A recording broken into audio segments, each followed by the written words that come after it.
Apparently we're live. All right. Let's say the blessing.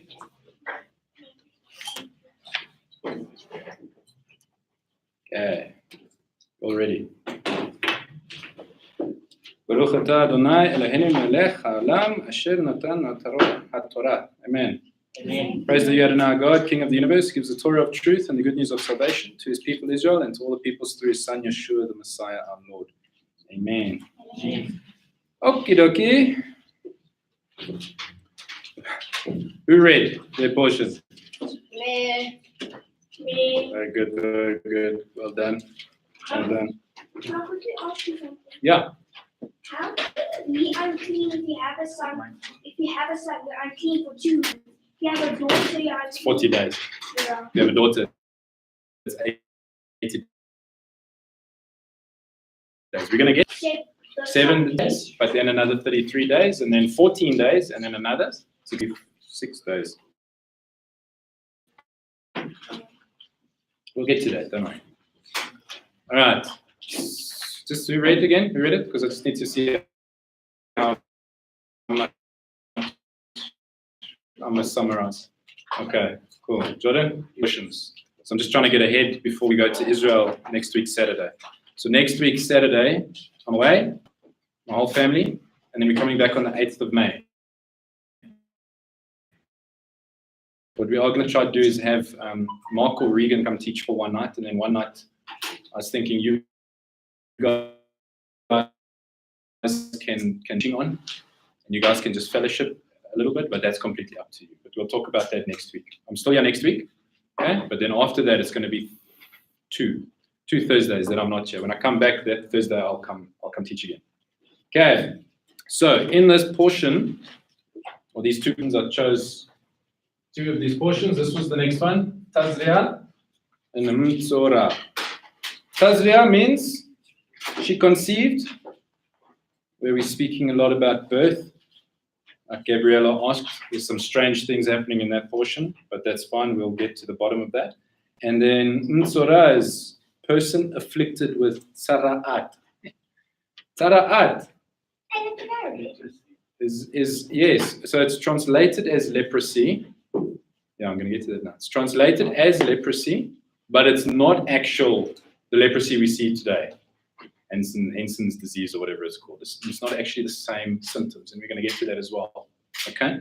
But before I give you your notes, let's just recap quickly where we've come from in Leviticus.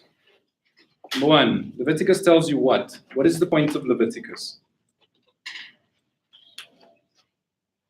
What is the whole point? Why did we have to have the book of Leviticus? Teach about the offering and The sea might come. Yeah, it's offering. pretty much it's instructions on how to be holy, how to be clean, how to be a good Levite, basically, how to be a good priest, all of those things. And like I said in the beginning, we're going to touch on some really weird things, which seems weird, but when you actually dig into it, it's actually quite beautiful. And we're also going to touch on a lot of sort of embarrassing stuff, and that's sort of coming up in the next portion. Okay. But, so if you have a look at Leviticus 1-5, what do you remember about that? Each chapter was an offering. Which offerings did we have? The grain offering. Grain offering, mincha. The sin offering, chatat. The peace offering. Peace offering, shilamim. Burnt offering, olah.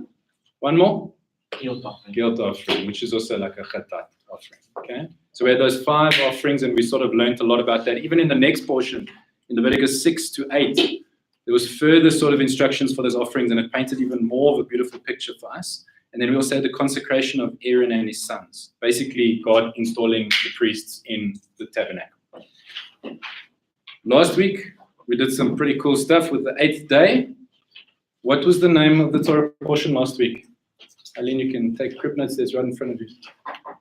There's this paper facing me. Yeah. What is it called? Shh. It starts with a shh.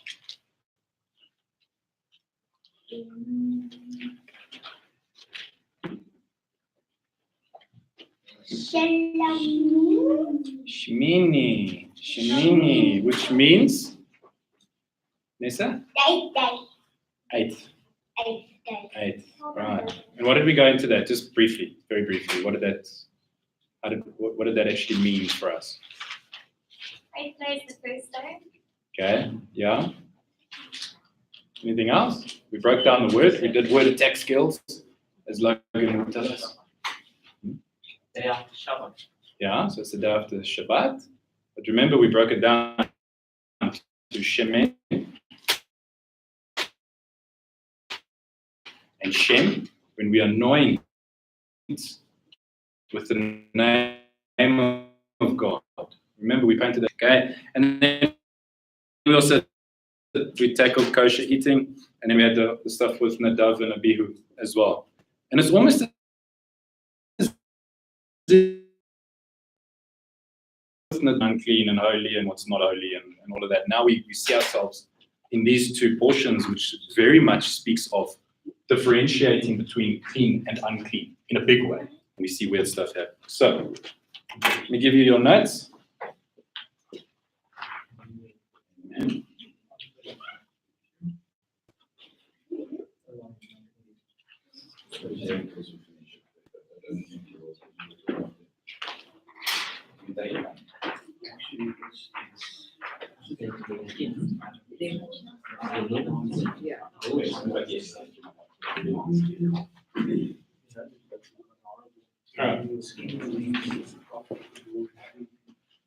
Okay, let's begin. So the first thing that comes up in Leviticus 12 is clearly the title, and she conceived. She conceived, which means she gave birth, right? Yes. And we get the strange thing where it says, tell the people of Israel, if a woman conceives and gives birth to a boy, she will be unclean for 7 days with the same uncleanness as in Nida, menstruation, when she's having her menstrual period. And it says, it carries on the 8th day, the baby's foreskin is to be circumcised. She is to wait an additional 33 days to be purified from her blood. She is not to touch any holy thing or come into the sanctuary until the time of the purification is over. Keep that in the back of your mind. Okay? But if she gives birth to a girl, she will be unclean for 2 weeks, as in her nida. And she is to wait another 66 days to be purified from her blood. So we already start off with a conundrum. 40 days for boys, 80 days for girls. Why? We're going to get to that. Boys? Upset the feminists. No, it's actually quite a beautiful thing. And look, we actually really don't know, but we can. After that last court case in this country, Yeah. they can actually force you at the moment not to do that. Well, they don't even know what I'm going to say, so it's fine. I'm actually going to side on the girls' side. No, but the thing is, what I mean is, that latest court case that was now lost, the church now lost. One of the things that the judge said, from what you believe is clean to get us, and there you can believe whatever you want, however bizarre it might be. But what you act out, what you enact must be what's in the Constitution for that. Lovely. So the fact that you have different things in the laws, you've got. No, it's like an obvious thing, right? It's going to be, I don't know, there's big trouble coming. Yeah. This week and stuff. Yeah, we'll fight that fight. But okay, before we even get onto the discrimination over here, we have to understand clean versus unclean. Okay, and in your notes, I've given you the Hebrew words for clean and unclean. What are they? Good question. What page? What page is it? First one is tahor Oh, second page. That one's your name. Tommy. and tamei. Right, guys, it's not a case of being clean like we know it, or unclean as in dirty. It's about being ritually fit or ritually unfit. That's what it's actually about. Can you approach the temple? Can you approach the tabernacle? Can you go inside the tabernacle? If you're a priest, are you allowed to go in? If you are ritually not our understanding of, oh, you're unclean, you must be dirty. It's not about that. If you do stuff that makes you unclean, the Bible says, go wash yourself, but you'll be unclean until evening. You've washed yourself, you're clean, but you're still unclean in the eyes of God. It means that you're just ritually unfit for service or unfit to approach the temple. A person can have an amazing relationship with God and be unclean at the same time. I'm telling you that now. I'm going to have to elaborate for me. We're getting there. The priests, from time to time, were unclean. They were. It's impossible to escape that.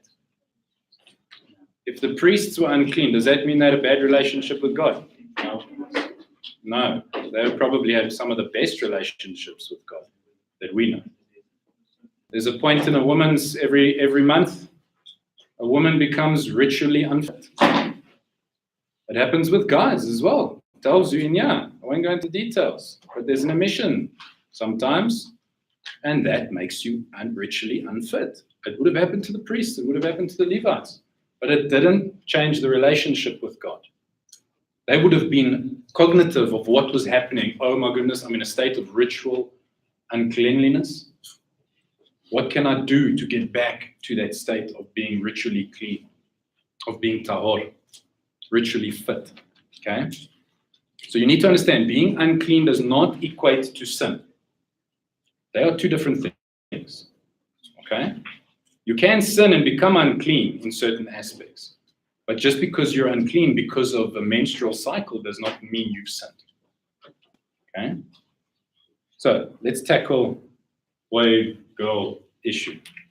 Sometimes God makes laws that we just don't understand. Do we know why a horse is unclean, but a goat is clean? No. We just take it as it is, as God told us, right? Horse, unclean, don't eat. Okay. Goat, clean, eat. We don't question that. It's difficult to question this as well, but if we need to look for a reason, we can try to deduce reasons. What would one reason be? What would you think? Why would there be a longer day for the mom to wait for purification with a girl than with a boy? Yes. I'd say the intimacy that she needs with our Father. Because when you were unclean, you would be on the outskirts of the camp for a certain time, even with Sarah. You would be on the outskirts of the camp, one-on-one time with you and our This one should Father. still be in our house. Zara to get chucked out. So Zara is to get that chucked out. still within the camp? She just can't approach the tabernacle. Zara out on another instance, which we're going to get into, they'll kick you right out of the camp. Yeah? I think it might be because the girls will have to endure the heat when they give birth. I don't know, that's the only separation that It's pretty close to what I thought, yeah? I don't know. That just popped in my head. Is it more strenuous on a woman when she gives birth to a girl than a guy? No. So it's pretty much the same. There's the same amount of blood unless there's complications. But I know that when a woman is pregnant, you can actually see the way the baby lays and the forming of Yeah. the stomach that's slightly different. Yeah. If it's a boy or a girl, you can actually see it. Could be, but so how does that then make her ritually unfit? It's, we bring it back. So it's a tough one because, Can I give it one more go? yeah, Is it possibly to do with back in creation with Eve? so that's what I would have thought. So, okay, maybe, you could point fingers and the government can moan at us because we can say, well, Eve sinned first, so maybe that's why. But that just, I don't know. That doesn't sort of link up. What you could say, though, is think of it in a way that boys, fine, come into the world, 40 days of uncleanness. Girls, on the other hand, they have a lot of weight on their shoulders. They can bring more people into the world. That's their responsibility. So maybe girls carry a bigger weight of responsibility on their shoulders. You can think of it in that way. And that's actually quite a beautiful way to think about it, because as a woman, you have to be strong in your house. You have to, at that time, they had a lot of kids. Okay? And it was the woman that brought out those kids. It was her. So perhaps there's more weight on a female than on a male. Could it possibly be also that the girls need their mother to be more close to them for a longer period than the boys? Possible. Possible. Like maternity leave almost. Could be. I actually quite like that. I didn't even think about that. Maybe that's paternity leave, but yes. Okay, look, I think, at the end of the day, if you have a look at Tahor, which is ritually fit, and Tamay, when we're born unclean. I think I've got another one. Okay. Okay. When God created, He created Adam first, He created Eve afterwards. It could be a period between the creation of Eve and Adam because they weren't created at the same time. It could be that. Yeah. We don't know how long God took before He created Eve Yeah. after He created Adam. That's right. But I think, He's trying to bring us back. He's trying to bring us back to an understanding. And I think the understanding is the fact that, okay, we come into this world through blood and water. Okay? We come into this world as an unclean child into an unclean world. That's our start of our existence. And we live our life. Yeah, we are unclean. And there's no choice of our own. We're just born unclean. We're covered in blood. Torah will tell you you're unclean. We're born unclean. When we die, there's a pretty, there's in Judaism, there's sort of levels of uncleanness. And death, touching a corpse, is probably the highest level of unclean. Okay? So you get to a point where you're unclean again. But He gives you this gap, the span of life, the span of years that you have control over. Do I want to be ritually fit for Hashem? Do I want to be ritually unfit? It's a choice. It's free will.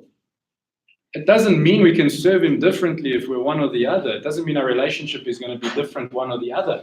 Just because you're on a menstrual cycle or you've had an emission, does that change your relationship with God? No. But it makes you cognizant of what is going on with you as a person, how that affects your relationship, if any way, with Abba, and what you can do about it. So, now, again, we're in the book of Leviticus, right? So we're talking about priests, we're talking about Levites, we're talking about how to be a priest to people, how to deal with people's sins, how to deal with your own sins.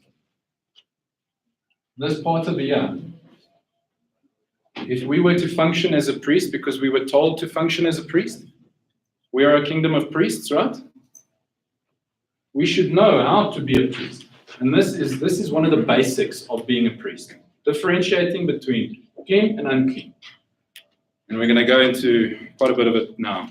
Another funny thing that sort of pops up. In verse 8, it says, if she can't afford a lamb, she's to take 2 doves or 2 young pigeons for the one for a burnt offering, so a complete surrender. Thank you for my child, Abba. I'm completely surrendering it to you. Okay? And number 2, the other for the sin offering. Why the heck is there a sin offering now? For a child. You have a baby, now you must give a sin offering.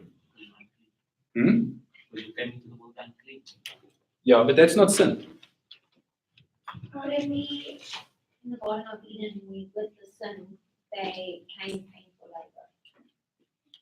Yeah, we can link it back to Gan Eden with Eve and Adam.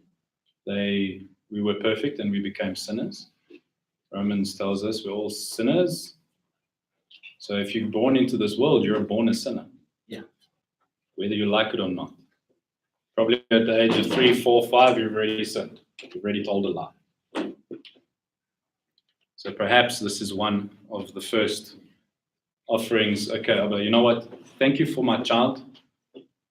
He or she is going to be a sinner. I know this. Let me first help atone for him or her. Could it also be that any consequences of the parent when the parent sins, it's kind of to stop the cycle of those consequences being passed down to the child? Generation curse.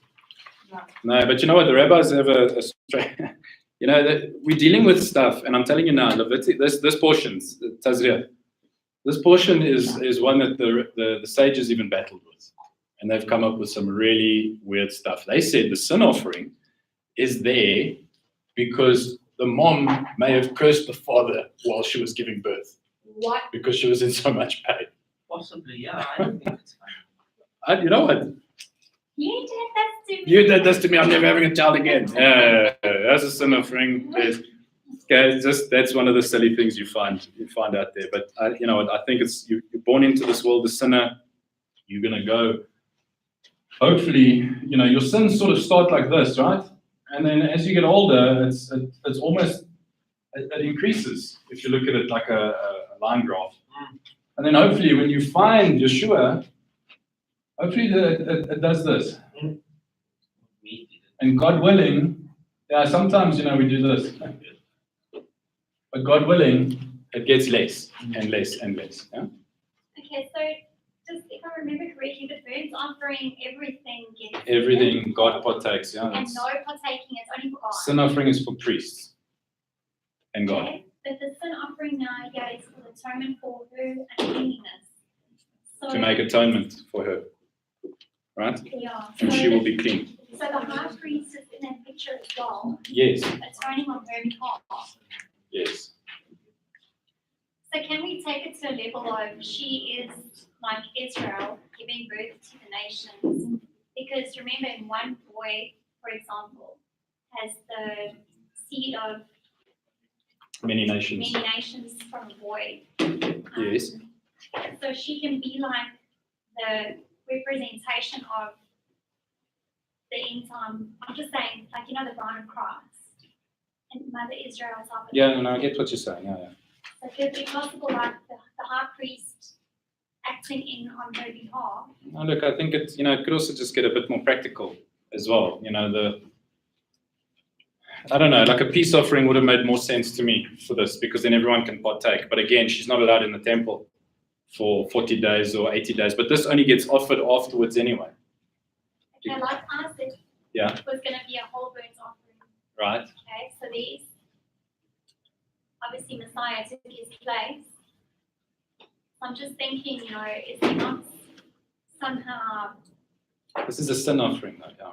yeah, but a burnt But offering? the burnt offering is to say, I completely surrender everything I have to you. I'm surrendering this child. I'm dedicating this child in a sense. So basically, giving that child to God. Right. That's what it means. That's what it should mean. Dedication, like Christian Right. dedications. Remember on the 8th day, what do they do? What do they do? They do the circumcision. Right. of the boy. It says 7 days you be unclean. On the 8th day you do the circumcision, and then another 33 days, or 14 days for a girl, and 66 days after that. Right. So the consecration may be this offering. Atonement. Yeah.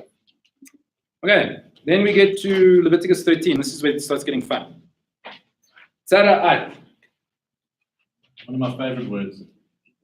Tzara'at. It's an R, promise. So, it says here, and it goes on. 13's long. For whoever read it, well done. If you finished it, well done. It's a long chapter. Yes, it is. And it's all about this spiritual leprosy. It's all about this tzara'at. Okay? And it talks about what? Bright spots, marks, lesions. Yeah? It talks about leprosy. Right. But it's not actually leprosy. Yes, Logan? And also it talks about white hair. White hair and all that. Yeah, and that's why we can say it's not biologically the same as leprosy. If you actually look at it, leprosy doesn't make your skin white. Leprosy doesn't make your hairs white. This is different than leprosy, modern day leprosy today. This was something else. Yeah? This is something else. You can think of this like spiritual discipline, if you want to. And it stems from something. If you look at it, I don't know if I put the table in your notes, the differences between tzara'at and leprosy modern day. Tzara'at, white spots, white marks, white hair, swelling, scab, bright spot, and sometimes deep in the skin. It's also present in clothes and in buildings. If you read 13, you see all of this happening. Okay, in leather and garments, in walls, in plaster. It's almost like it's mildew or rot or something like that. But it's specifically related, it's worded as tzara'at. Modern day leprosy, okay, you have disfiguring skin sores. You have lumps or bumps that sort of don't go away after several weeks or months. And leprosy actually takes up to 4 years to incubate. Sure. You could have got it 4 years ago. And then all of a sudden, bam, leprosy. What happened? There's been, 12 million cases of leprosy cured over the last however many years since we've been recording. Leprosy is still around, but it's not this. This isn't around anymore. I don't know why, but it's not around anymore. Okay? How I want you to think about it is sin manifesting on our bodies and in our bodies. That's tzara'at. Now, where do we see tzara'at in the Bible besides this portion and the next portion? Think of a nice example where you see tzara'at. Miriam. Okay? We'll get to that story now. That's one that I want to explore. Where else? Yeah? When Yeshua saw the man that was in leprosy.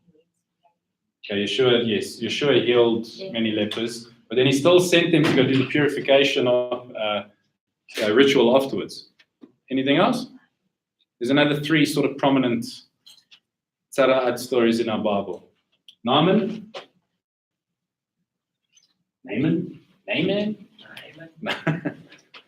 Naaman, the army commander, went to Elisha. Someone told him to go to Elisha. His servant girl said, go to Elisha, he will heal you of your tzara'at. Telling a story. And Elisha didn't even come out. And he's like, just go dunk yourself in the Jordan River 7 times. And he got upset with him. He's like, he doesn't even come out. He doesn't even say hello. And if it's that simple, surely the rivers of this and this and this would have been much better. They're cleaner. And then again, he gets told, listen, if the man of God told you to do that, don't you think you should do that? And he does it. He dunks 7 times in the Jordan River, pops out, and he's clean. That's one of the stories. Where is it? Moshe, Yeah, Egypt. Exodus 4, right? Exodus 4. What's the point of that, though? It's a lovely point. It was a sign to the Hebrews. To the Hebrew leaders, if they didn't believe him. Yes. this Put is your hand sign in, to the pull it out, strength. look, tzara, and everyone would have gone, tzara, run away. And then he put it back in and it was clean. What was he saying?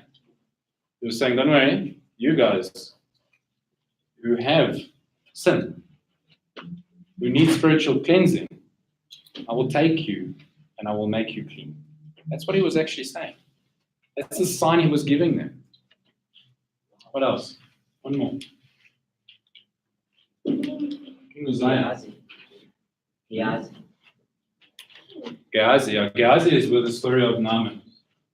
That was actually, Gehazi was Elisha's student. Money from Naaman. Take money from Yeah, he went. Naaman wanted to give Elisha some money. He was like, please, take some of the stuff. And Elisha's like, no, go away. And Naaman went away, and Gehazi ran up. He thought to himself, wow, well, I can just go get some stuff. He got some silver, and he got two items of clothing, 2 sets of clothing. And Elisha knew this. And when Gehazi came back to Elisha, well, Elisha called him and said, come here.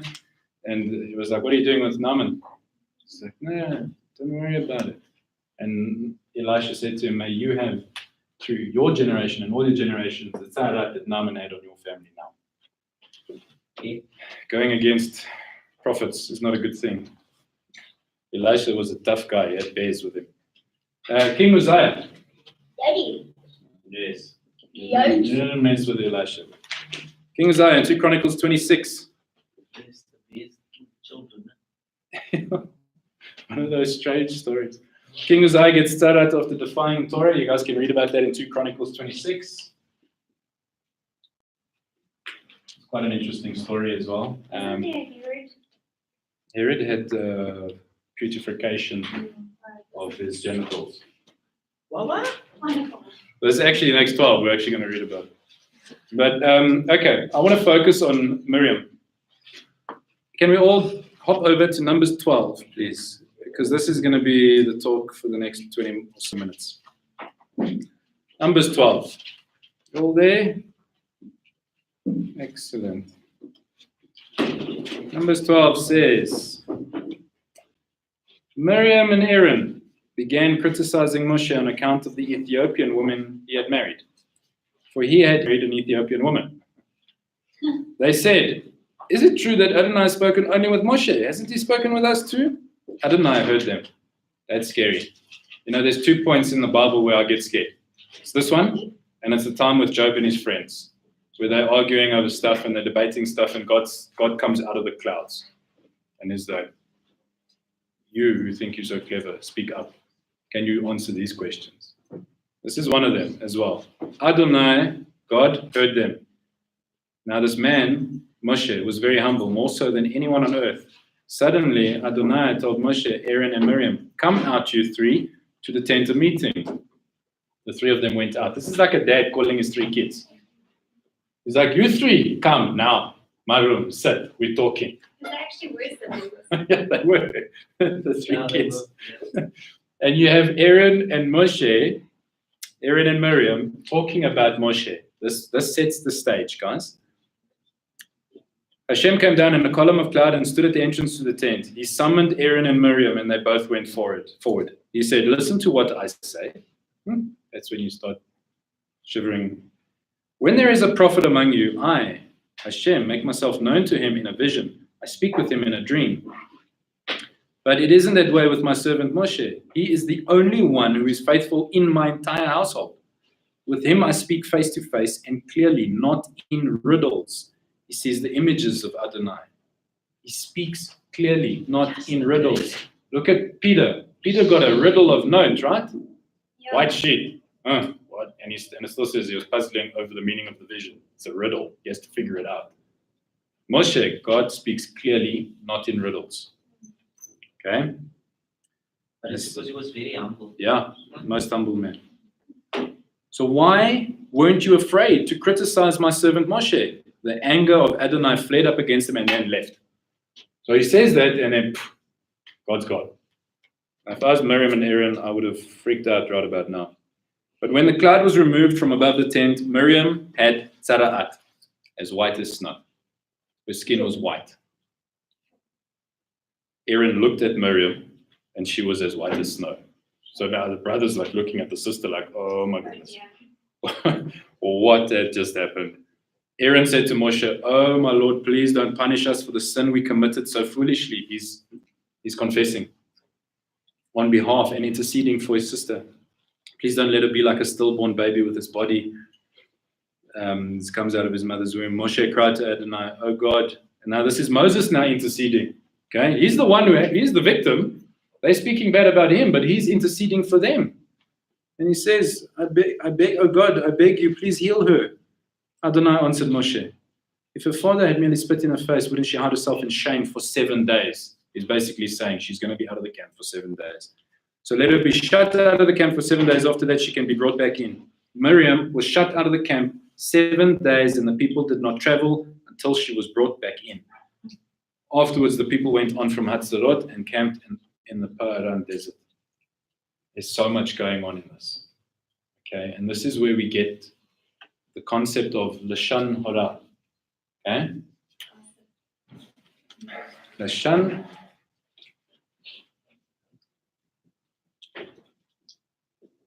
Lashon. Sorry. Lashon. Yo. What am I writing?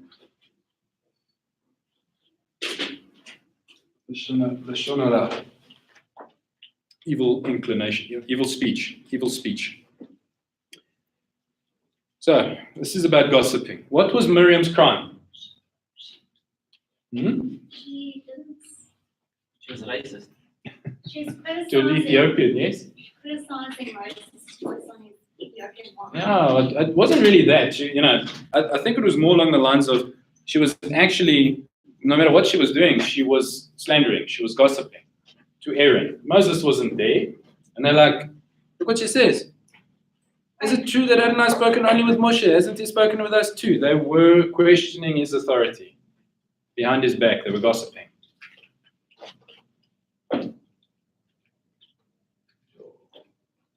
Gossiping. We have to ask ourselves, do we gossip? Yeah. Do we slander? Listen to this from Matthew 5:18-20. What comes out of the mouth proceeds from the heart and defiles a person. For out of the heart come evil thoughts, murder, adultery, sexual immorality, theft, false witness, slander. These are what defile a person. We're all guilty of this. 2 Timothy 2:16-17 says, but keep away from godless babbling, for those who engage in it will only become more ungodly, and their teaching will eat away at people like gangrene.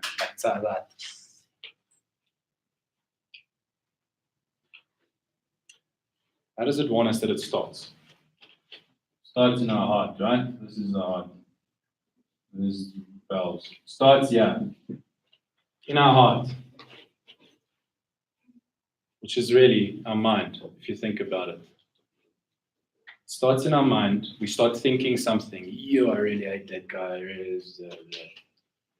It becomes words. We speak it out to someone else. Sometimes it becomes actions.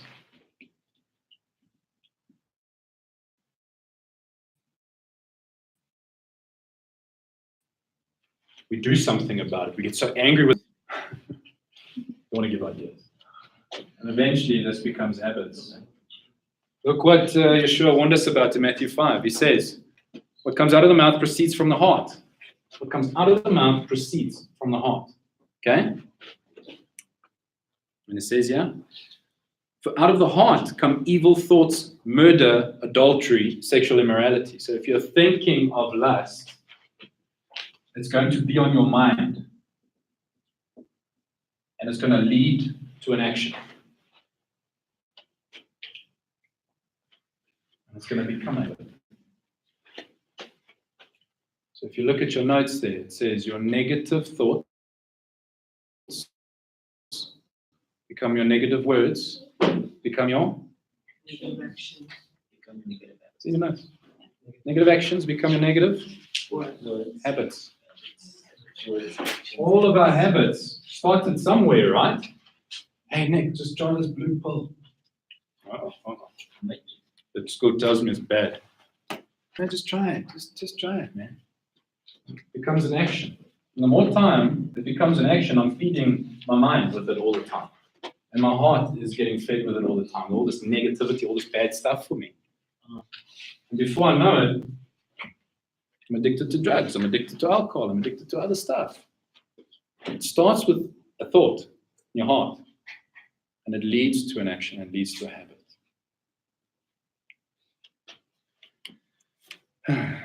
Listen to, in reference to the Shana Ra, listen to what James warns us about here. James 3 says, so too the tongue is a tiny part of the body. It's a small part of our body, right? Your little setting ablaze the whole of our life. Amen. And it is set on fire by Gehinnom itself, hell. For people have taken Father, and with it we curse people who are made in the image of God. Out of the same mouth come blessing and cursing. Brothers, it isn't right for things to be this way.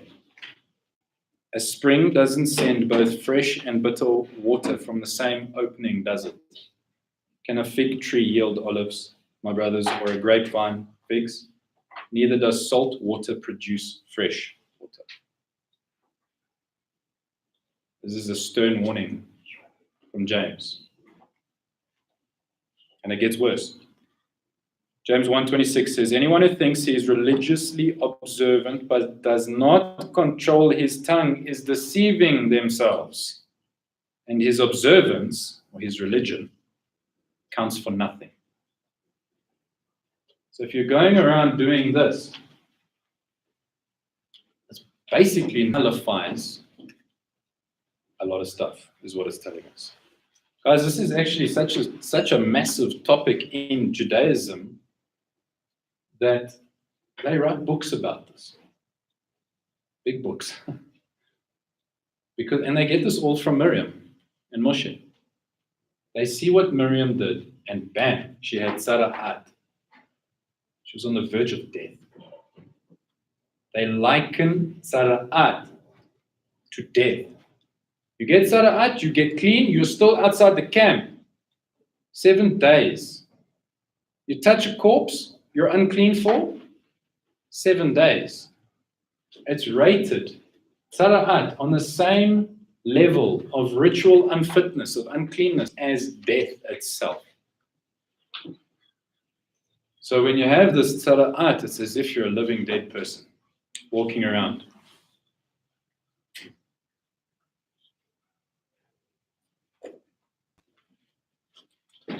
So you have to ask yourself, if you feel like your life is out of control, negative things constantly happen, there's strife between you and man or relationships, consider for a minute that perhaps our tongues are out of control. And we say things that we shouldn't say. Yes. Especially at school, guys. Kids can get really nasty. They can, right? We know this, huh? Eileen? Logan? Yeah. Let's say, for instance, you work in a mortgage, how do they deal with that? There's people for it. So they do it. Just because, look, there's no temple, right? So they're not worried about going to temple. I'm telling you now, every single one of us is unclean. We've touched something that was made unclean by someone else today. Doesn't matter right now. If we were going up to temple and we're still in that time, that would have mattered. Now, not so much. Even though our body is our temple, we need to obviously try to keep it as clean as possible in the best ways that we know. Eat healthy, don't drink too much, don't take drugs, all of that sort of stuff. Try to keep it clean. Okay? How did they clean the bodies and stuff? They washed them. Before they clean the bodies. Yeah, they washed them. They would have been unclean for 7 days. Oh, There were two guys. There were 2 guys. I think it was 2 or a couple of guys that actually, in Numbers, I think it's number 6, where they spoke about. They came up to Moshe and they said, Moshe, we can't celebrate Passover because we're unclean. They would be carrying the bones of. Tradition has it they were carrying the bones of Joseph. Now, the bones are in an ossuary, okay, and they're carrying the ossuary. They're not touching the bones, but the bones are touching the ossuary and touching them. So therefore, they are unclean.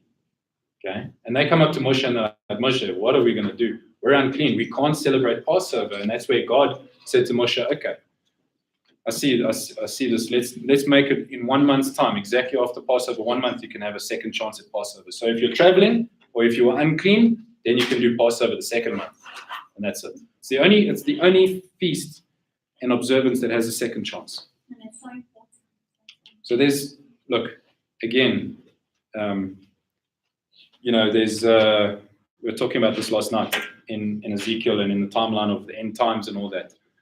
There's a point where the whole of Israel has to bury the bones of everyone that came to attack them. The whole of Israel has to go and bury those bones. Made them all unclean, but then it said afterwards they set people to do that. They appointed people just to do that, therefore, from that moment on. So that they took it on themselves. It's fine, guys, we're going to be unclean. There's a new temple coming. You guys be okay for that temple, so you can be clean for that. It's just some people step up and do that. But again, what does it stop them from doing? It stops them from going to temple to draw near to God, but not forever. They can still do that. And it's the same thing with childbirth. It's the same thing with Sara'at. There's no cure for Sara'at. It doesn't mention a cure here. It mentions purification once you're clean. Once the disease is gone. You're outside the camp until it's gone. Then you have to do this purification ritual, which I'm going to talk about now. What happens if you outside? What happens if you outside the camp for 7 days and then on this 8th day you still got it? What happens? No, then you stay outside. Okay. Stay outside until it's gone. So even if it's 100 years. Oh well. But I don't know, one thing that got me from that scripture that you read was that Moses said, "Do not punish us." Like, It's his family. It wasn't only punishment for Miriam, but like it was punishment for the community. That Miriam has. Look at what happened with Korach in the rebellion, right? You have Korach coming up against those oaks disappeared, and then even the people complained, and there was a plague that went out with all the people. Who ran in between the people, interceding for them? Aaron. Moshe was probably too old. He's like, Aaron, just go, please, I don't know. My legs are busted or something. And Aaron ran as the high priest, interceding for everybody. I don't know. I thought he was older. Yeah, but he was the high priest, so it was his function to do. But God gave him grace to be much more stronger. Who knows? Who knows? The point, though, with Miriam is that everyone waited for her. They stopped moving as a group. They literally stopped. Oh, guys, Miriam's outside the camp. Let's wait for her to heal. God struck her with Sadat, but healed her at the same time because 7 days later she was in. So she had been healed. Okay? But the point is that they all waited for her. As a family, as a congregation, when someone's in trouble, when someone's hurting, when someone's suffering, we need to sit back and look what's happening and help in any way, shape, or form. They didn't leave her there. Amalekites could have come in and taken her if they left her there. I think very Would much. they? Yeah, slave traders. Slave traders, yeah. I think it's very much like a time out because you have to certain ways. Often with the Sarat, it's actually through isolation as well. Yes. So you had to actually be in a quiet, still place of reflection. It is, I mean, but it's also a place of shunning. It's a place of get out of here because You don't become unclean because you have to everything that they become- touch becomes unclean. Yeah. And no one would want to be around them. It's like, don't touch my house. Please, my whole house will become unclean. Don't touch me. And they had to walk around like this as well. Yeah? Yeah? So wait. Alright. Sorry, man. My son asked this question. He wanted to know when those people were unclean and stuff like that, how would they eat? How would they be fed? How would they? They take their food with and sort themselves out, really, if you think about it.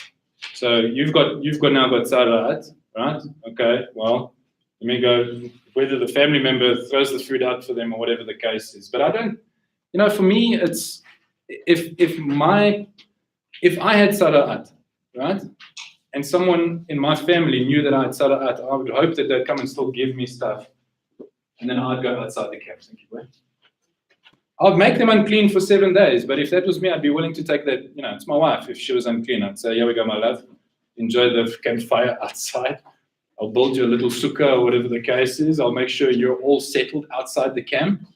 I'm going to be unclean for 7 days, but that's okay. I don't mind being unclean for 7 days because I love you. And in 7 days' time, then I can draw near to God. Okay?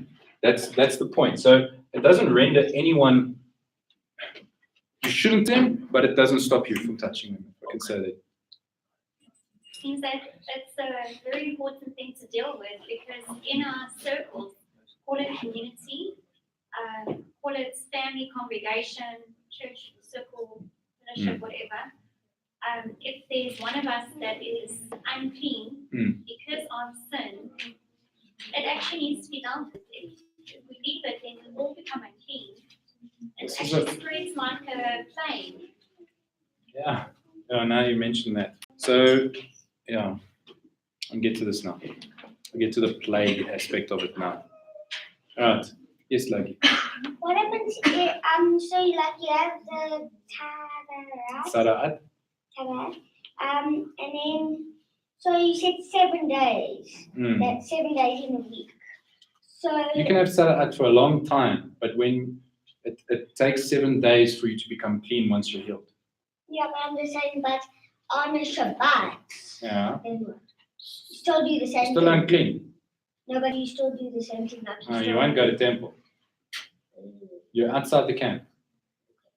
It will be Shabbat for you. You can focus on God outside the camp. But you don't go running around in the temple with Sarat. You'll cause a riot. Okay. Leviticus 14. Now we get to the really fun stuff. This blew my mind. Okay? We'll get to it now. Leviticus 14 pretty much sums up the steps to take for a purification of a person with tzara'at. Tzorah. That's a person with tzara'at. Tzorah. And the first step, I've written it down for you guys. I've included it in your notes. But the first step is for the priest to examine the person outside the camp. Okay? So the person with tzara'at says, priest, please come look at me. Please come help me deal with what I'm battling with here. Priest comes out, and these priests had to be trained in tzara'at handling. Okay, there's quite a lot of stuff to actually do here. Like you don't do. And now, if the person is healed, okay, and the priest can see that the person is healed, now it gets interesting. You take 2 living clean birds. I'm not going to write it down. You got it on your notes. 2 living clean birds. One is to be purified. One is to be slaughtered. I'm going to get to that. Cedar wood. What they do is they take an earthenware sort of pot, clay pot, and the one bird, unfortunately, How do you get that high? one bird dies. Bird's not gonna pick you. What's in the pot? Blood. Before that, water. Sorry. Okay, living water. Hold on, let me get to I'll do the questions for now. There's water in it. Take the bird. You unfortunately kill the bird. Blood goes in there and becomes bloody water. Now we've got a weird picture. Okay? Now there's blood in the water. Turns red. And then it tells you to do what? Sprinkle the blood. First get some cedar wood. You got a plank. Just call it a plank of cedar wood. Cedar. Okay? Big piece of wood or small piece of wood, and you've got some scarlet yarn. Red yarn. And you have some hyssop leaves. Okay? Then you dip the live bird, this bird would be dead, sad. You then dip the live bird, the scarlet yarn, the hyssop leaves, and the cedar wood in this mixture, and you sprinkle it around. Why? But then does the live bird still live? The live bird afterwards you set free. You set it free in an open field. Yes, Gabriel? Okay. What is the pictures going off in your head at the moment? Passover. Okay, Passover, yes, we're going to deal with that now. But just think about these items separately. Cedar. What type of a tree is a cedar tree? What is a very tall, is it very lumberous? Big tree. So you used to use cedar wood in king's palaces. Big tree. Dependent on the cedar wood that you could get would tell you how big of a building you could build. Because it would span the roof. It was a strong wood. It was a really tall tree. Okay, keep that in the back of your mind. The birds we're going to get to, okay? Water has to be living water. So it has to come from a river or whatever the case is. Living water. And it's talking about life. Blood, on the other hand, is also talking about life. Okay? But the water, you could, in terms of life, how do you live? The springs of living water shall flow in you, shall bubble up in you. It's talking about his instructions. Okay? The blood is talking about life and atonement and all sorts of other things. You have the scarlet yarn. I'm going to get to the scarlet yarn. Hyssop. Hyssop leaves. That's for healing. Hyssop, today, you have, is it the hyssop? Yeah, the hyssop is cleansing. It's cleansing. It's got cleansing properties. But you've got this contrast between a massive tree and a lowly, humble little shrub called hyssop. And he's trying to tell you something. He's trying to say, don't be so haughty. Don't be so proud. Humble yourself. cleanse yourself. Okay? The blood will atone for you. Living water will well up inside you. This Scarlet Yarn blew my mind. Vince sent me a teaching which he got from someone in the fellowship. And I watched this and it just... In Matthew 27:46, okay, it says, at about 3, Yeshua uttered a loud cry. My God, why have you forsaken me? Eli, Eli, lama sabachthani. Where does he get that from? Where do we see that first in the Bible? Thank you. Psalm 22.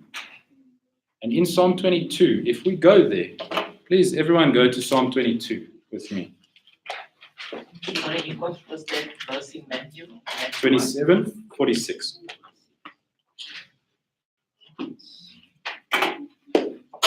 Yeshua said these words, my God, why have you forsaken me? It comes from a psalm. It's the start of Psalm 22. Listen to the psalm. My God, why have you abandoned me or forsaken me? Why so far from helping me, so far from my anguished cries? This is Yeshua now on the cross. My God, by day I call to you, but you don't answer. Likewise at night, but I get no relief. Nevertheless, you are holy, enthroned on the praises of Israel. In you, our ancestors put their trust. They trusted and you rescued them. They cried to you and escaped. They trusted in you and were not disappointed. But I am a worm, not a man. I am a worm, not a man. I know there's a special word that goes with Right. We're going to talk about that. I'm going to just read a little bit more, and then we're going to talk about this really cool worm. Scorned by everyone, despised by the people, all who see me jeer at me. They sneer and shake their heads. Jordan, are you with me, bro? Where are we?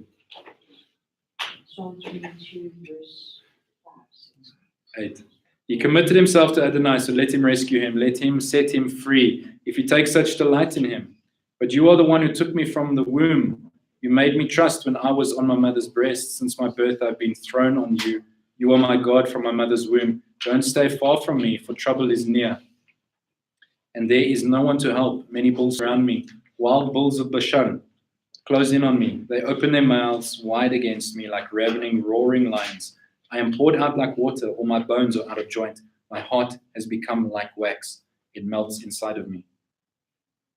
I want to go back to the worm. But I am a worm. The Hebrew word is tola'at. Tola'at. The actual word for worm in Hebrew is rima, but he didn't choose this word. Rima is like a maggot, like a worm. Yeshua didn't choose that word. God didn't choose that word. He chose tola'at. But I am like a tola'at, not a man. He's a worm. Out of all the animals in the world, if he was going to say he's below man, why did he choose a worm?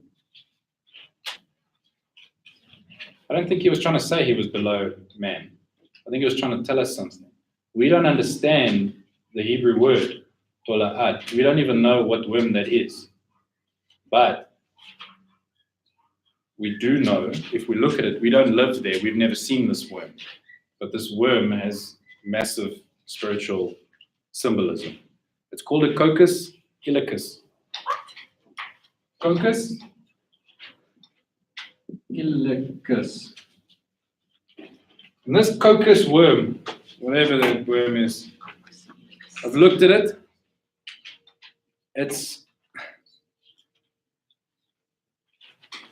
It's a red worm. It's actually, the words here in Psalm 22 is Shenit Tola'at, which is the scarlet worm. It's a red worm. Yeshua is basically saying, I'm a red worm. I looked at this teaching, and this guy said, that this worm is harvested by the Temple Institute. Because they've been harvesting it since biblical times for red dye. The same red dye that covered the tabernacle. Today, the Temple Institute is harvesting these words because they're obviously waiting for the new temple.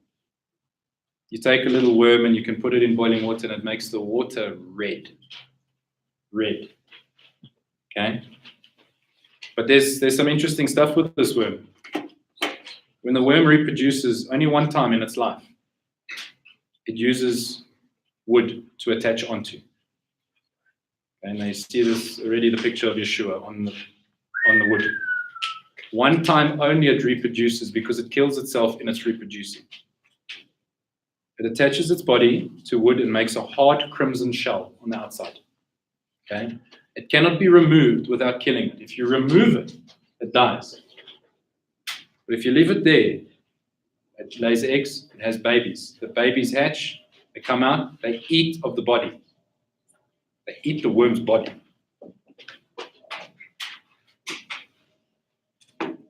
Take and eat, this is my body. After a few days, the young worms grow and then the mother dies. The mother, before that, or after that, secretes a red dye that covers the babies, that protects them from predators. The blood of Yeshua covering us. This mother secretes this red dye at death that covers her babies and protects them forever. So it stains them red for the rest of their lives. And after 3 days, after dying for 3 days, you can harvest this worm and the red dye out of it. It actually looks quite stiff when you take it off. I saw the pictures. You see a tree and you see where it's all this worm off, and it's a little worm, but all the red dye that comes down looks like blood on the tree. Okay? This is, again, the same red dye which was used for the covering of the tabernacle, as well as some of the high priestly garments. Okay?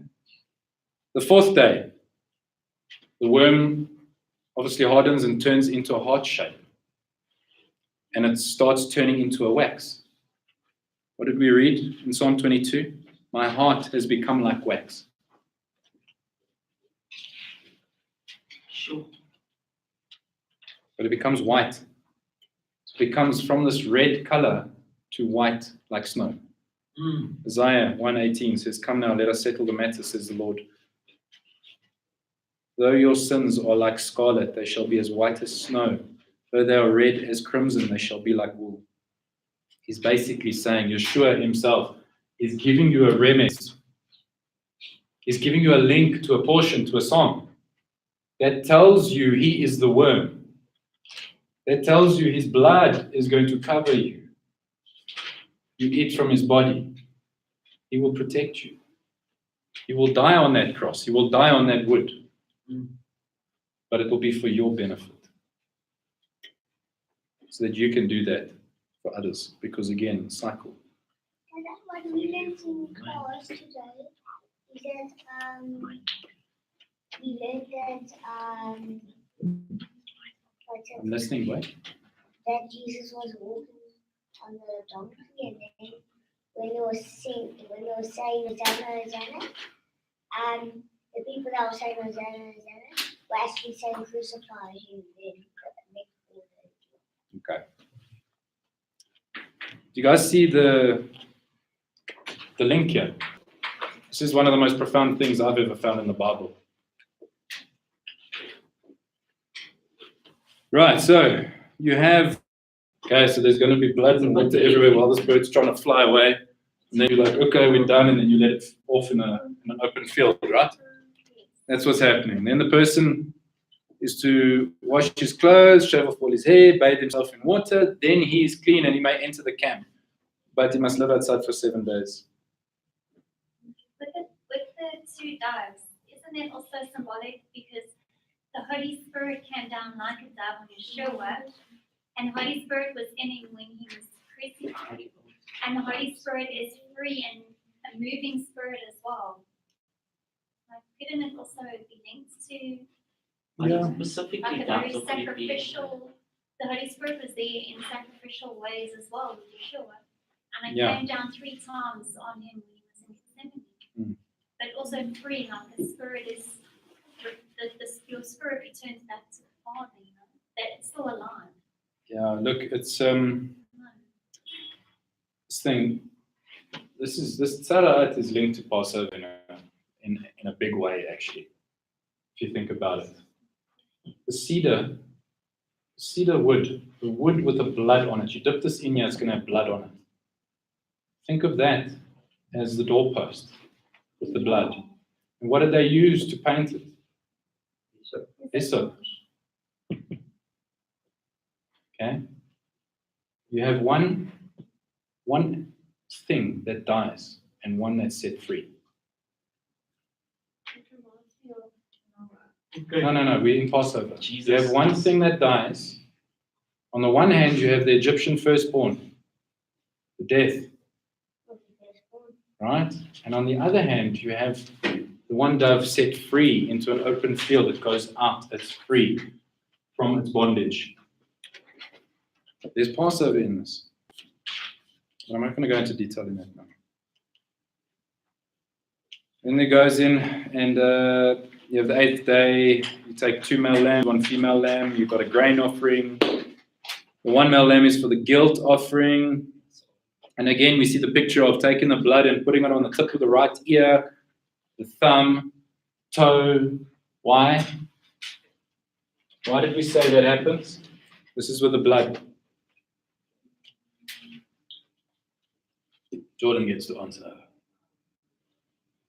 The thumb, toe, and the Ear. isn't that like they did it with the priest, right? Now they're doing it with the person that had Tzaraat. Isn't it something to say? Well, what did we say about the priests? What was the reason for that? It was last week. Look at your nose. Okay, so See, listen. Eileen, Because it was the most important side. it was the dominant side. Yes, we said that. Well done. 10 points for Eileen. Is it small? Listen, To listen. walk out. Yeah, to walk out. Daddy, No, you said Shema, yeah? You listen and do. The hands are doing walk. Yes. To Shema, listen and obey, listen and do.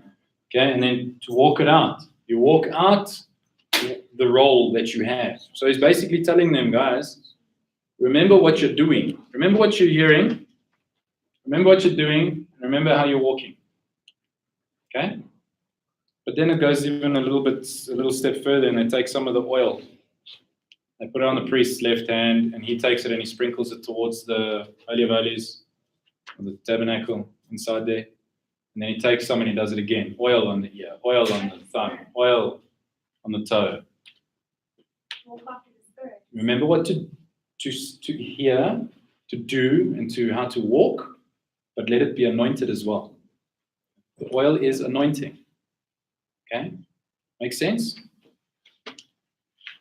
And then you have a sin offering, and then you have a burnt offering, and after all of that crazy stuff going on there, you're all of a sudden clean and atoned for, and you can go back into the camp. Well, you're already in the camp because you're doing it there. And clay coins, like the God is the potter Yeah, and we're the clay. yeah. So there's also like a vessel Mm-hmm. where the life of the blood, the Holy Spirit dwells in. Yeah.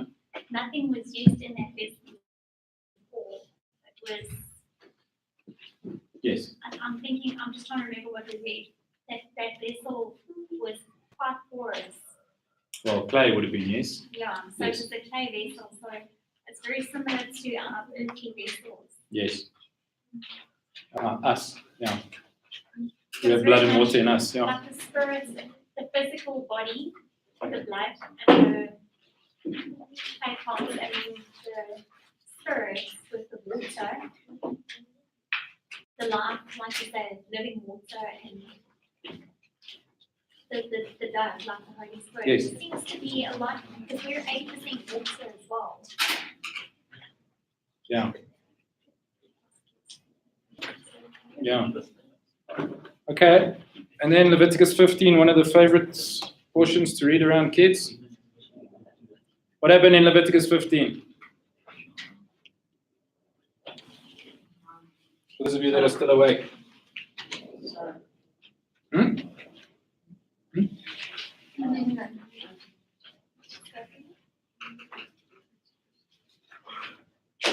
Interactive class.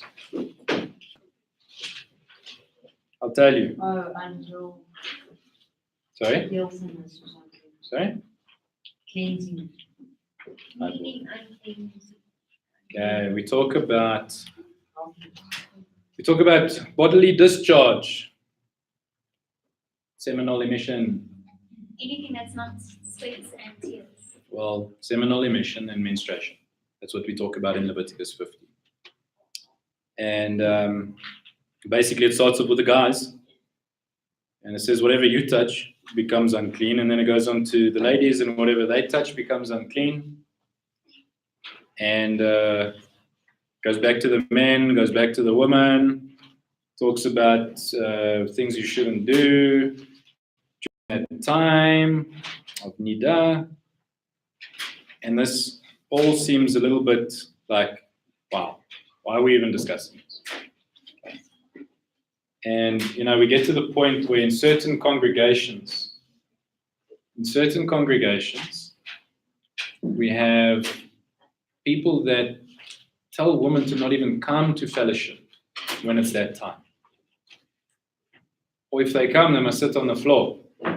That's ridiculous. It's absolutely ridiculous. Like we've already said, we're all probably unclean anyway. When you look at some people, they don't want to touch people because they're scared they're going to get unclean. They're probably unclean anyway. Okay? But if you look at what the Jewish people do, if a good Jewish man will not shake a woman's hand. Why? Because he can make her unclean. Because he, Two things. One, he might be worried that he's going to get unclean. But secondly, there's something in Judaism, and it's a standard of sexual ethics called the shomer negi'ah, which means the guarding touch. It's actually quite clever. You read a lot of articles about counseling and stuff like that, and a lot of the times when people are dealing with people that have committed adultery, it stems from a touch that maybe lingered a little bit too long. Or looking at someone and thinking about someone that maybe lingered a little bit too long. Or a hug that lasted maybe a little bit too longer than it should have. And that's how it starts. Oh, I like that hug. Start thinking about that person. And pretty soon, if you're both thinking about each other, when you shouldn't be, it's going to lead to actions. And it's going to break a marriage. just mention, on a scientific level, I know that there is, for a man and a woman, it's a natural body reaction. If you actually in contact, whether it's just Right. Any part of your body touching, Right. more than 10 seconds, your brain actually starts releasing chemicals. Right. That is a bonding chemical. So that's why you actually have things today where there's boys' schools and girls' schools, because it's just a human thing. Right. So to be mindful of this, we didn't know, but that actually can start sparking bonding things Yeah. and lead it in that direction. Yeah, and this is exactly why in some synagogues, all synagogues, they separate men and women so that you can focus solely on your Creator. Okay, because now if you've got women that's wearing revealing clothing or men that's wearing revealing clothing in a congregation or in a church, what are you looking at? That guy's got nice muscles. Wow, I like them curves on that muscle man. Yeah, you're not focusing on what the pastors say. You're like looking at muscle boy. That's why they separate them. It's called the shomer negi'ah, the guarding touch. And it's a thing, guys, and it happens. Now, more importantly, like we discussed, Logie, come sit. We're nearly done, boy. 5 more minutes will be done. 5 more minutes, okay? That's it. I want to end off with this one thing. If you're in the time of Nida, which is your menstruation period, or guys, if you've had some sort of emission, it makes you ritually unfit, right? We've discussed ritually unfit. Don't go to temple if you're in those days. Don't go to temple. These days, we're okay. Right? But what about a woman that has been bleeding for years? I was thinking of it. You in my mind. Yes. Only on weekends. Luke 8. Luke 8. How can you be There's a story. There's a story in the Bible. Let me read it for you. Luke 8. Let me read it for you. Listen up. I'm going to go to Luke 8. And I can get there eventually. I'm ending with this, guys. Luke 8, 43. Listen to this. As he went, we're talking about Yeshua, with the crowds on every side virtually choking him, a woman who had a hemorrhage for 12 years. She was bleeding for 12 years. That means she couldn't go to the temple for that time, right? And could not be healed by anyone. No one could heal her. Came up behind him and touched the fringe of his garment on his robe. Instantly her hemorrhaging stopped. Yeshua asked, "Who touched me?" I think that's amazing. You know, he's got people all around him and he's getting sort of choked in. It says he's virtually choking him. There's so much people there are. And this woman out of nowhere grabs his garment at the bottom. And he's like, "Who touched me?" But they're touching him everywhere. And it says here, when they all denied doing it, Peter said, "Rabbi, the crowds are hemming you in and jostling you." But Yeshua said, "Someone touched me because I felt power go out of me." Yes. Seeing she could not escape notice, the woman, quaking with fear, threw herself down before him and confessed in front of everyone why she had touched him and how she had been instantly healed. He said to her, "My daughter, your trust has saved you. Go in peace." It was not his garment that healed her. It was her trust that healed her. But I want to look at that word for fringe, for the hem. It means tick. Thank you. What is the Greek word? I have no idea. Because you've got to take it back to the original word. I think I've put it in your notes. Kraspedon. That's good. Yeah, I see it. Kraspedon is G2899. Kraspedon. And if you look at Kraspedon, it is an extremity or prominent part of a thing, edge, skirt, or margin. Strong says in the New Testament, a little appendage hanging down from the edge of the mantle or cloak made of twisted wool, or a tassel, tuft. The Jews had such appendages attached to their mantles to remind them of the law. Numbers 15:37. You will wear tassels on the corners of your clothing throughout your generations so that you won't go around where your heart leads you astray, and so that you can remember my instructions. I've got a very controversial question now. So that does mean that Jesus never drank alcohol. Because I read somewhere that he said he did drink alcohol. You're off topic, but we'll get to that. Let me just address this first. Because Okay. of the tzitzit.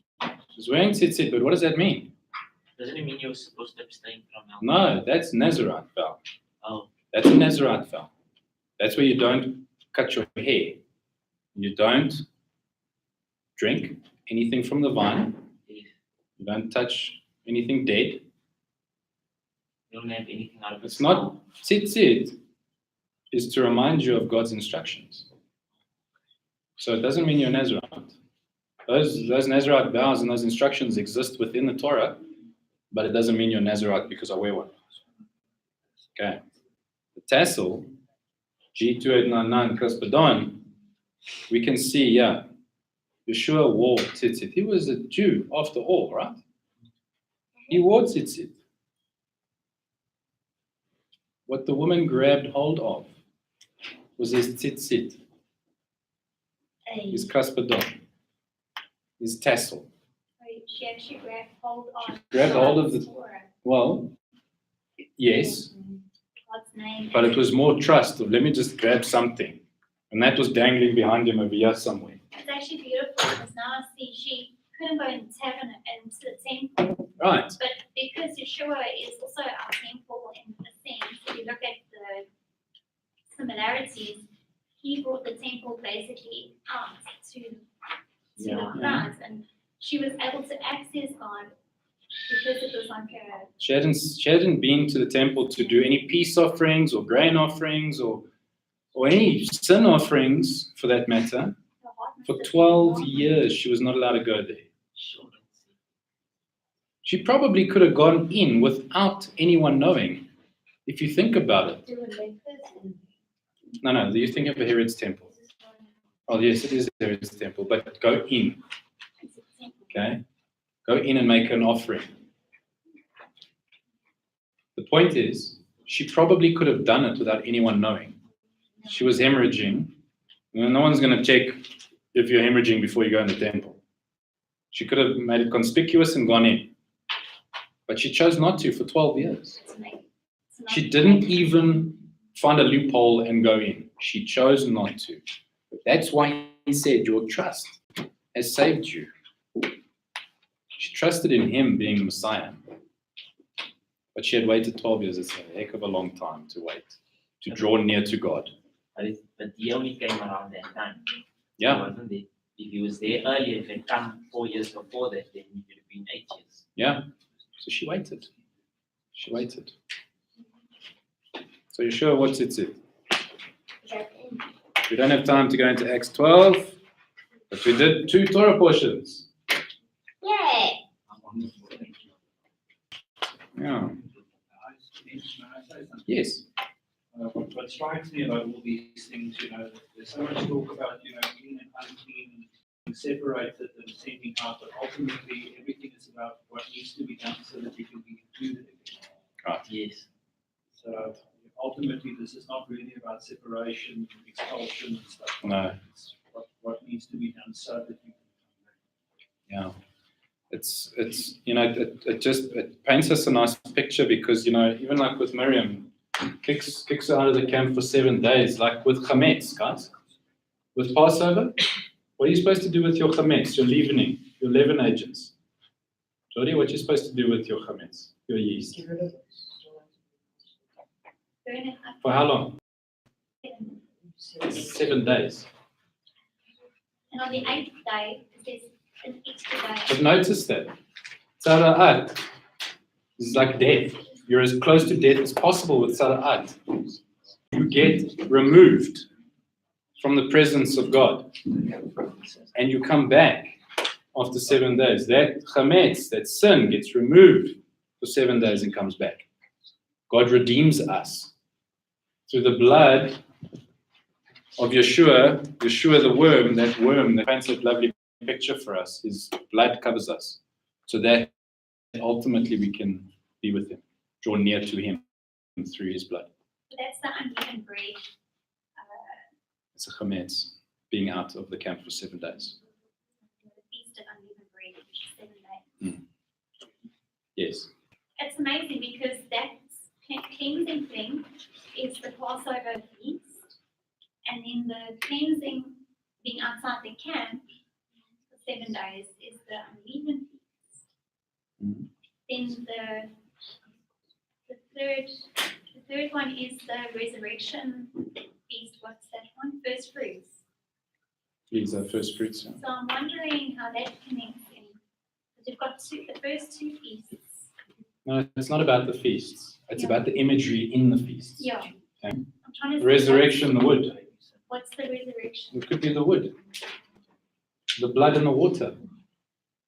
Okay? The crucifixion, the bird being set free. So the sacrifice there is the Passover.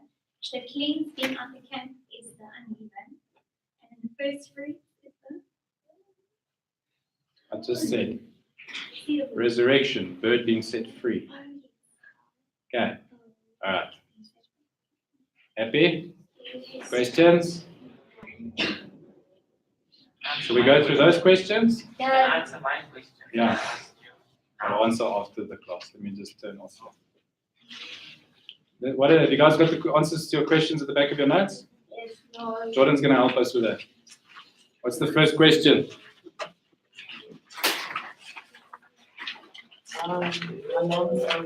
Okay, let's. Yeah, how long must the woman wait for purification after giving birth to a boy 40 days. and a girl? 80 days. Last page. Questions and answers. Is biblical leprosy the same as modern leprosy? No. Oh, jolly good. Give two Good girl. Good girl. I'm just making sure everyone's got the answers now. Give 2 examples of tzara'at mentioned in the Bible.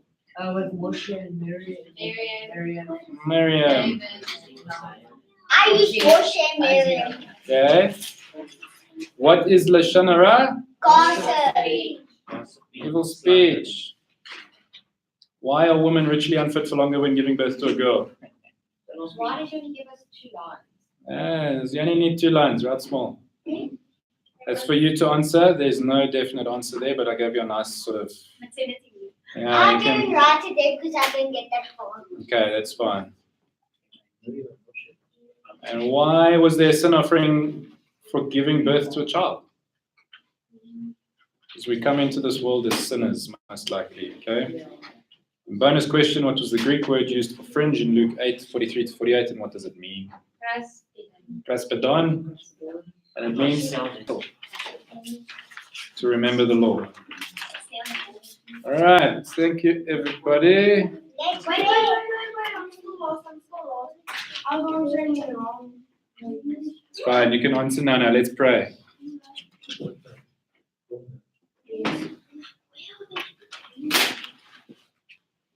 I shall do the priestly blessing. You can sit where you are or stand where you are.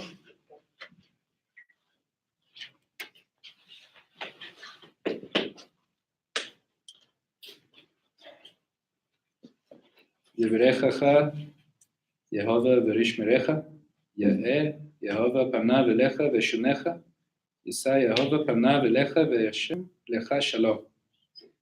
May Yehovah bless you and keep you. May Yehovah make his face shine on you and show you his favor. May Yehovah lift up his face towards you with peace. Amen. Now, we're in conversation. Bye then.